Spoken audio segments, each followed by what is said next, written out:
Welcome back to the Kosi Arsenal channel. My name is Kosi. Welcome back to a brand new video. Arsenal really serious about the upcoming transfer window in this summer. Now, of course, we have a couple of stories going on since it's the international break, from Fabrizio Romano, from David Ornstein, and mainly we are talking about wingers, but also the striker situation is developing at a very quick rate. Let's dive into the latest on the strikers, the wingers, and the midfielders. And will Arsenal really splash the cash, just like it's being said right before the summer? Let's start off with Fabrizio Romano. He's confirmed that Arsenal have now approached Alexander Isak's camp to discuss details of a transfer for Alexander Isak. Now, Fabrizio has already said it right from last year that Alexander Isak is a priority for Arsenal. We like him and he likes the club too. And if Arsenal are going to bring in a striker this summer, the priority is going to be given to Alexander Isak. Well, we have a few other players we're looking at, the likes of Hugo Ekitike, we'll talk about him, Benjamin Sesko, Victor Gyökeres, and Jonathan David.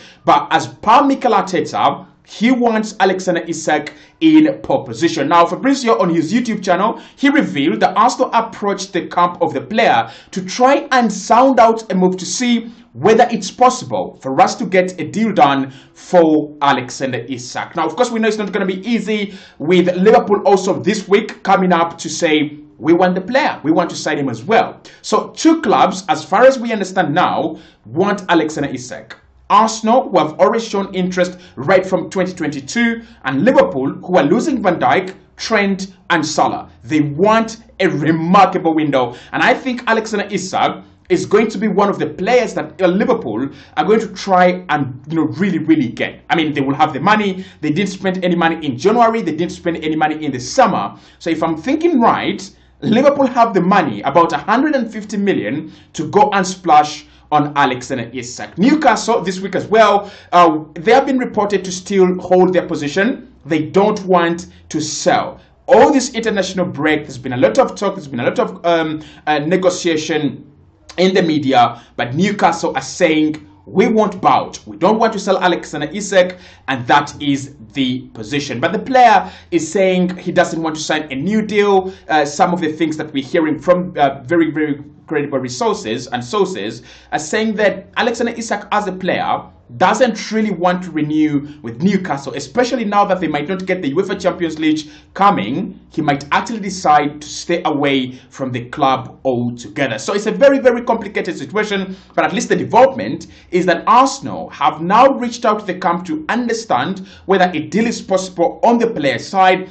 And I think it's very possible. Now, at this stage, it's very difficult for us to say he's going to go this side or he's going to go this side. But what I would say is, if you're an Arsenal fan right now, this is real ambition. Arsenal have realized the mistake of not getting a good striker in January and even in the summer. And for us to point at Alexander Isak, even if we don't get him, it shows that there is a lot of focus in the club right now. And of course, the hiring of Andrea Bata is, the pinnacle, the real indicator that Arsenal are trying to do things right, and he can get Alexander Isak. For me, there's no doubt about that. If he's available and Newcastle can vouch, I think Andrea Bata can actually get the deal done. Now, for me, according to the sources I've seen and according to the materials I've read, I think this one is going to be a showdown between two clubs, Liverpool and Arsenal. Both of them will have their advantages, and both of them will have their own weaknesses.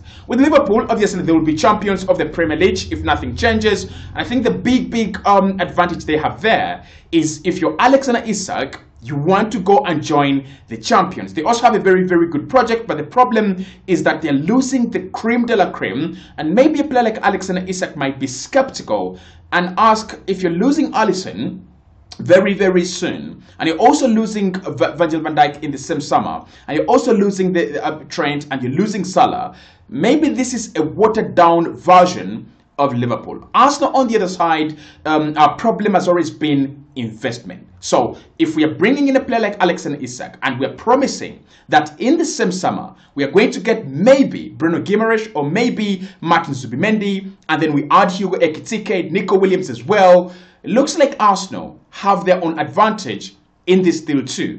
Our project is intact and still together, and it is closer and closer to winning, while Liverpool's project, despite the fact that they're winning right now, they are actually disbanding the project. So anyway, talk to me in the comment box below. What do you think will happen with Alexander Isak? It's an interesting situation, and I've been following it, and I will continue following it and giving you updates as well.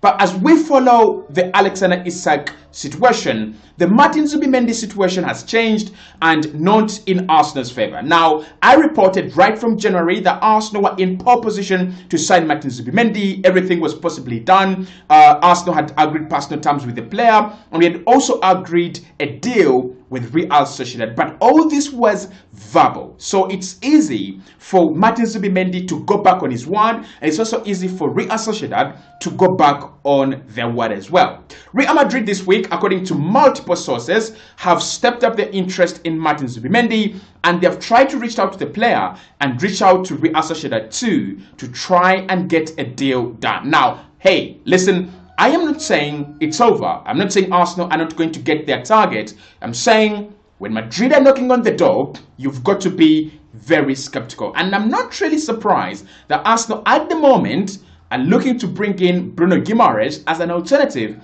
if we don't get Martin Zubimendi. To be honest, if there are two available on the market, Bruno and Zubi, I'm definitely going Bruno J. I think he's a better player, and I think he would add something that Arsenal do not have. But of course, Zubimendi as well has got, qualities that Arsenal need, especially operating under Mikel Arteta. But what I would want to say about this Real Madrid interest is it's going to be there, but we will have to wait until the summer for us to really determine, is Madrid taking the player or is it Arsenal? Liverpool are also there. They tried to sign him in the summer and they're threatening to come back. They're losing a couple of players and they're saying, we want another one. We want a player that can come into that midfield alongside Ryan Gravenberch and Dominic Szoboszlai. And that could be Martin Zubimendi. So this week, what Madrid have done, they have reached out to the player, they have reached out to his camp, and they're trying to negotiate a deal, trying to lure him away from Arsenal. But at the moment, I want to confirm, Arsenal are still leading the race to sign Martin Zubimendi. We have an agreement in principle, and we also have an agreement with Real Sociedad. The problem with this deal has been, always, you have a release clause. And this is what I've always said. When it comes to release clauses, they are actually very tricky. You might agree a deal in principle with the Real Sociedad, but Real Madrid go to La Liga and trigger the release clause, which is actually very cheap, 60 million euros. If they can do that, then Arsenal either have to trigger the release clause of the player too, or we have to pray that Martin Zubimendi refuses outright to join Real Madrid. Now, sources in Madrid and sources in Spain are saying the player is en route and positively waiting for both clubs, that is Arsenal and Real Madrid. If any of us can convince him and any of us can trigger the release clause of his contract, then 100% he's going to be moving to either or. But as we talk about him, Andre Bata has different plans. And he's saying if we don't get Martin Zubimendi, or even if we get him, he wants Bruno Guimaraes at Arsenal this summer. Now, I really don't understand this, because at first when it was reported that Bruno Guimaraes and Martin Zubimendi were both wanted at Arsenal this summer. And I really didn't understand it. I quite couldn't understand the reason why Arsenal wanted Bruno Guimaraes and Martin Zubimendi. But according to multiple sources, it's being cleared now that Arsenal might get either Zubimendi or Bruno Guimaraes. And Andre Bata would prefer Guimaraes over Martin Zubimendi. Definitely, I'll prefer Bruno Guimaraes over Martin Zubimendi. I think he's Premier League proven. I think he's a good defensive midfielder, but I think he's got that drive and that ability to, to man the midfield. He's a midfield dynamite.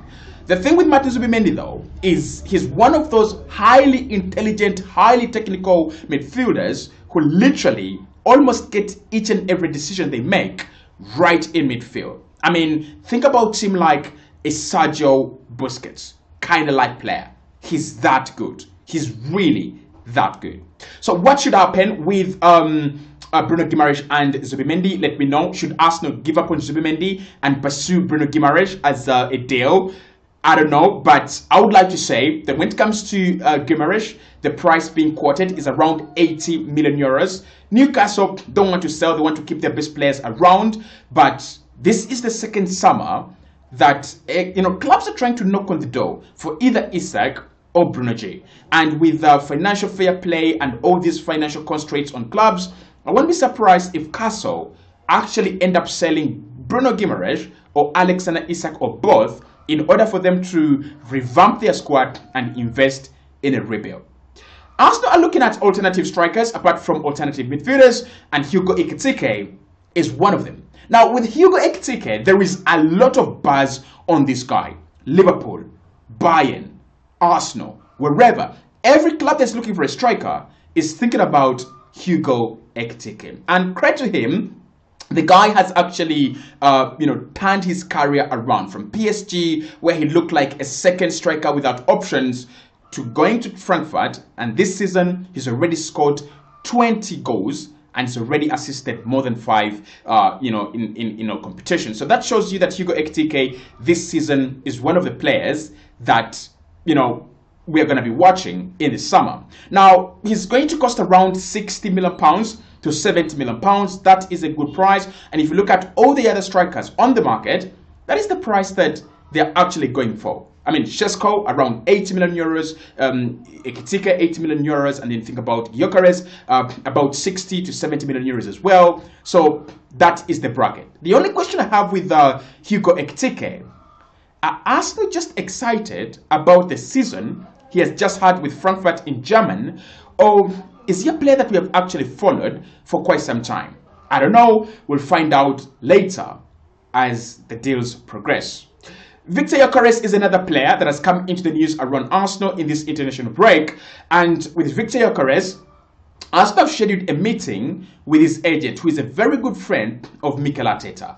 Now, again, for me, this really doesn't mean a deal is happening. This means that Arsenal are trying to get the right, ingredients for the deal, and we're trying to understand what can we do to get the deal done. But I really like Victor Gyökeres. I think he's a better striker than Hugo Ekitike, and he's a better striker than Benjamin Šeško. But when it comes to Mikel Arteta's system, I understand why Gyökeres is not fancied at Arsenal. The reason as to why Gyökeres is like an option number 3 or option number 4 on the list is because he's one of those strikers like Jamie Vardy. He really loves getting the ball and running towards goal, whereas Mikel Arteta prefers a player who is more willing to engage other players into play. He doesn't want selfishness. He actually wants to play as a team. That's the difference, and I think that's why Victor Gyökeres is not really a favorite at Arsenal.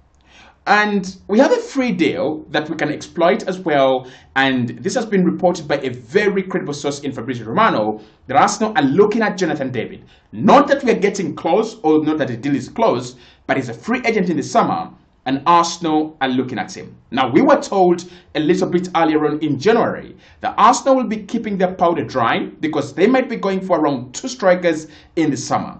Jonathan David being free is a very good option. Now, this season, again, in the Italian Serie A, in the French League 1, is one of the strikers that are really scoring the goals. He's scored 14 already for Lille, and he's threatening to score more. By the end of the season, he might have around 18 or 20 goals. I think he's one of those consistent strikers that have always been there on the scene, scoring their goals and being linked with a couple of clubs until his contract has actually run down. Now, if Arsenal want him as the only striker, no. But if Arsenal want him as part of a pair that we're going to bring in this summer, absolutely fucking yes.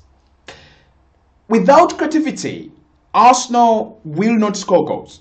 Even if we sign 100 strikers, we will still need to create chances. And Arsenal are looking at a couple of midfielders in the summer. It's been reported that an attacking midfielder is very, very likely to land at the Emirates Stadium this summer. Obviously, I know you've already heard that Arsenal are planning to expand the Emirates Stadium. We want some trophies in the stadium and we want some goals. So I've already said that Arsenal need an AM. Arsenal need an attacking midfielder that is kind of selfish, a player that is really, really willing to make things happen, and I think it's gonna happen. Now, we've been linked with a couple of them, and I'm not going to go into the names because that's a whole video, But just the fact that Arsenal are looking at an attacking midfielder, it makes me feel a little bit better about this club. And finally, Thomas Partey doesn't look like he is staying. I mean, we have had reports about players getting new contracts from Andre Bata at the club. Saliba is one of them. Gabriel is the other.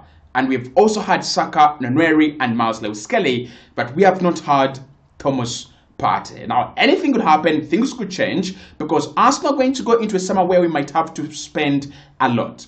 And spending a lot on one area of the pitch means that you either spend less on the other areas, or you keep your best players and you keep the players that you actually have. So I won't be surprised if Arsenal don't really spend a lot of money on the midfield and keep Partey, and we spend a lot of money on the attack. Of course, I know you want something on Nico Williams, and I would say Nico Williams at the moment, the story comes in from Christian Falk. He works with Bild in German. Arsenal and Bayern are fighting for the signature of Nico Williams, and he says that Arsenal are the closest to signing Nico. Whether that's true or not, we shall be getting more updates on the channel.